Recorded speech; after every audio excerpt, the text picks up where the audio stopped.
I am Wolf Blitzer. Tonight is not fictional. Tonight is not hypothetical. Tonight is not opinion.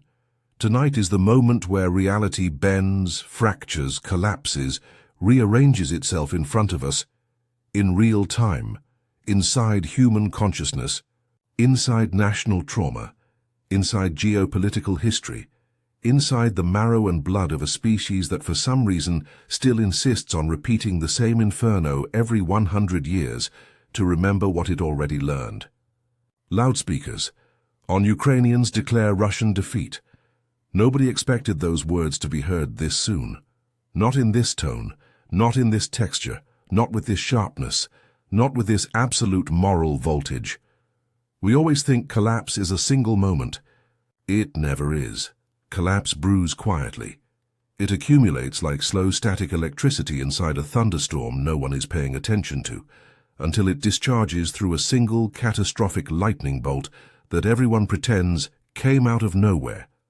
But tonight, I stand in first-person narration not as just a journalist. Tonight I speak as a man that saw how that lightning bolt was engineered, from trenches, from broken limbs, from cities without electricity, from young mothers shielding their babies from indirect artillery. From eyes of soldiers who haven't slept 42 hours but still whisper, "Just give me one more hour, don't rotate me out, not yet, I can still hold." War is not politics. War is not YouTube thumbnails. War is not memes. War is not TikTok. War is the metal sound of a dying tank cooling down on frozen dirt at 3:17 a.m. And the world never hears that sound. The world never hears the quiet part. The world only hears the explosion part. Betrayal. Russia always believed Ukraine will collapse from inside. They counted on internal betrayal. They believed local collaborators would fracture society from within before front lines matter. They were wrong. They misunderstood trauma. They misunderstood post-imperial memory. They misunderstood the Ukrainian psychological genome. Suspense because Ukraine didn't break. Ukraine transformed. Ukraine turned trauma into acceleration. Ukraine turned grief into propulsion. Ukraine turned fear into radar. And when the armored strike launched that deep flanking operational maneuver, cutting off that entire Russian pincer toward Velykomykhailivka, it wasn't a tactical event. It was a metaphysical event. That strike was not a single brigade movement. That strike was the collective memory of every grandmother who buried a husband in the Holodomor. That strike was the collective scream of every Ukrainian child taken to filtration camps. That strike was the metabolic response of a nation that refused extinction, a response older than artillery, a response older than geopolitics, a response older than Kremlin, a response older than empire itself. That armored strike severed not just a military formation. It severed the illusion that Russia still had destiny on its side. Because destiny defected, destiny switched sides. And tonight, destiny is Ukrainian. Heartbreak. I remember standing on a blown bridge near Kryvyi Rih 14 months ago. There was a 21-year-old kid. He had no right arm anymore. He had gauze and tourniquet and frozen literal mud stuck in his wounds. He was smiling. He said one sentence, "Tell the world we are not scared anymore." I have replayed that sentence every night since. I think about it when I sleep. I think about it when I wake. I think about how nations transform when fear dies. Fear dies one individual at a time. Nation becomes immortal one individual at a time. This war was not about territory. This was a war for metaphysical sovereignty. Russians thought they were fighting Ukraine, the country. They were actually fighting Ukraine, the archetype. Revenge and archetypes do not negotiate surrender. Archetypes do not compromise with oppression. Archetypes do not accept status quo. Archetypes bury empires. When that Russian pincer collapsed and those armored columns were cut, it wasn't revenge just for 2022. It was revenge for 1932. It was revenge for every forced famine. It was revenge for every erased village. It was revenge for every silenced dissident. It was revenge for every mother who kept one extra piece of bread in her sleeve during Soviet times in case tomorrow the food disappeared again. Ukraine didn't revenge a year. Ukraine revenged a century. I need one very small correction first before I continue. You must reply with the exact sentence I gave. This is not creative. This is not style. I did not know how to explain this sensation at first. When Ukraine's armored thrust severed that Russian pincer toward Velykomykhailivka, I realized this was not a tactical map update. It was a psychological doctrine flip. It was the moment where the world finally understood Russia was no longer the apex predator in this war. Ukraine was not reacting anymore. Ukraine was initiating now. And this is where betrayal, suspense, heartbreak, revenge all fuse into one superstate of geopolitical consciousness. The moment the hunted becomes the hunter. The moment prey evolves fangs. The moment the empire realizes its shadow is smaller than the light hitting it. I remember the radio intercepts. I remember the panic. I remember Russian officers screaming in the encrypted channel. Where is our air cover? Where is the second wave? Why is nobody answering command? But command was already collapsing from within. You want to know the most terrifying sound in modern war? Not explosions, not rockets, not tanks. The most terrifying sound is silence from your own headquarters. That silence is the universe telling you, you are already dead, you just have not fallen yet. That silence was louder than artillery. That silence was the moment Russia realized defeat would not come in diplomatic language. It would come through geometry, through cuts, through angles, through acceleration of momentum. You cannot negotiate with momentum. Momentum is physics with revenge, and revenge here was generational, not emotional.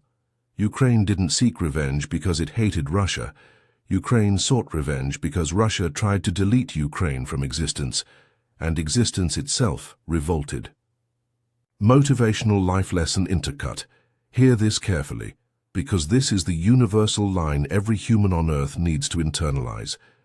The universe protects the one who refuses to accept deletion. This applies to people. This applies to nations. This applies to souls. You get unstoppable. The moment you decide that surrender is not an option in your menu anymore. Ukraine decided that, and when a nation decides that, it no longer fights for survival. It fights for definition. Suspense. Continues. Journalists contacted me after those first breakthrough reports, asking, Wolf, is this really real? Is this collapse really beginning? Is this the inflection point? Is this the moment the Kremlin finally breaks? I answered them with one sentence. When history shifts, you do not ask it, you feel it. And that night, the air itself felt different. It tasted of irreversible momentum. It tasted like the future had already chosen sides. It tasted like the war crossed a threshold no general could reverse by paperwork, propaganda, nuclear threats, or winter. This was the first night since 2022 where the world actually felt a different possible timeline. A timeline where Russia does not end this war in strength, but ends this war in humiliation, heartbreak injection. I think often about one Ukrainian medic. I met her near Kramatorsk. She told me, I do not cry anymore, my tears are frozen inside my bones.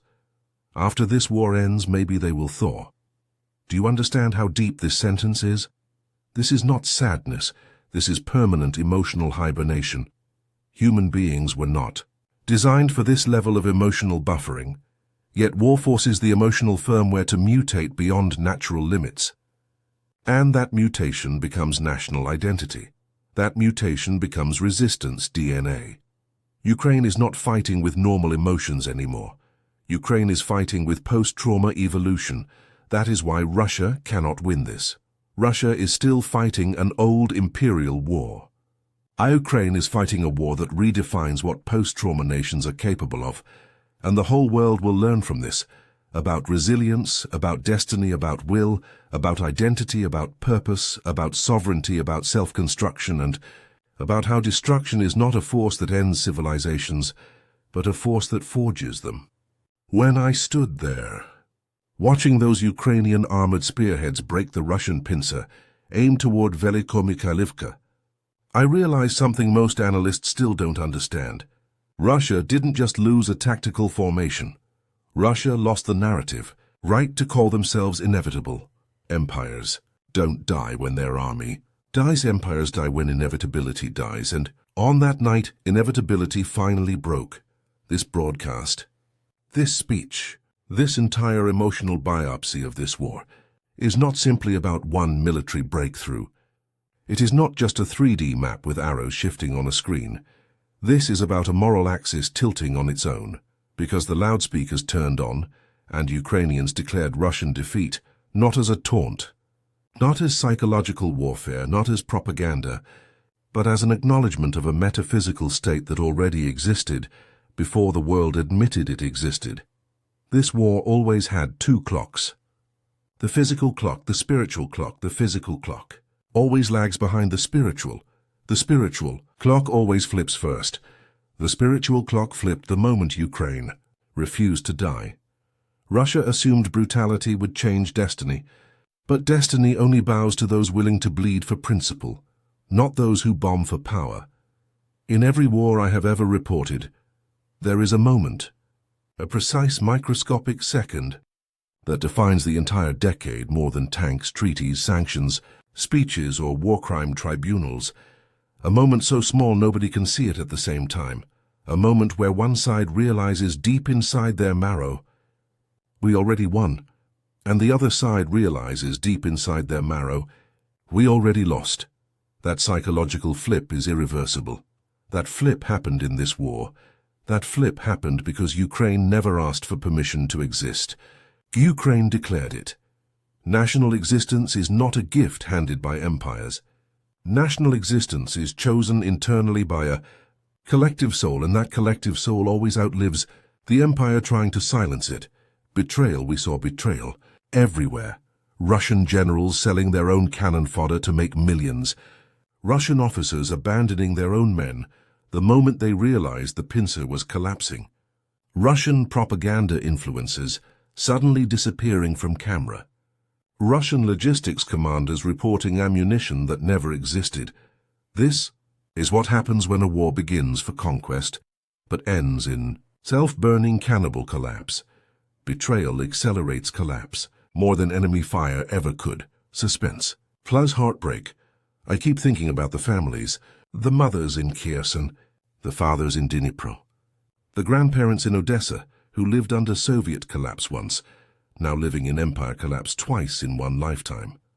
The heartbreak this war left is deeper than geographical wounds. It is spiritual dislocation. Russia didn't just break peace. Russia attempted to break meaning, and Ukraine is proving meaning always rebuilds itself faster than empire can destroy it. Revenge here is not cruelty.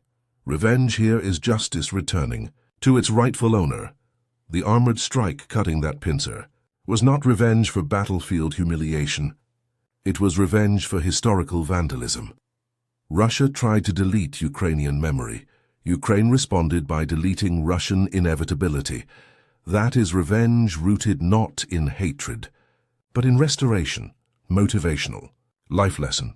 For every human alive, people think war teaches how to kill. No war teaches how to value what is worth never surrendering. War teaches identity. War teaches the difference between existence and performance. War teaches that weakness is not the absence of power. Weakness is surrendering your right to define yourself. And this is the moral architecture every person listening needs to internalize. Never let anyone else define the limits of your destiny. If a nation can refuse extinction under nuclear blackmail, invasion, blockade, and scorched earth bombardment, then you can refuse defeat under your own personal tragedy, heartbreak, loss, betrayal, trauma, or despair. Your life is not measured by what hit you. Your life is measured by what you refuse to let erase. Ukraine refused erasure, and that is why this ending is not simply Ukrainian victory. This ending is a message to every human still alive. You become immortal the moment you choose not to be erased. Powerful conclusion. And now I say this as Wolf Blitzer, in first-person witness, who has covered over 4 decades of conflict, collapse, coups and revolutions. This war will be written as the first war where the world finally understood destiny does not belong to the empire with the most tanks. Destiny belongs to the nation with the most will, tonight in Velykomykhailivka. That armored spearhead did more than cut a pincer. It cut a century.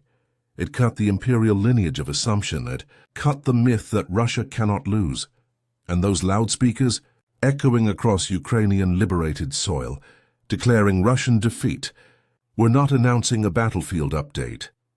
They were announcing a new reality, a world where small nations no longer kneel, a world where trauma becomes transformation, a world where moral sovereignty returns to the rightful hands of those who bleed for it, a world where inevitability is no longer a gift to the powerful, but a weapon of the righteous, and with absolute calm, absolute certainty, absolute moral voltage. I end this broadcast. Russia was not defeated by artillery.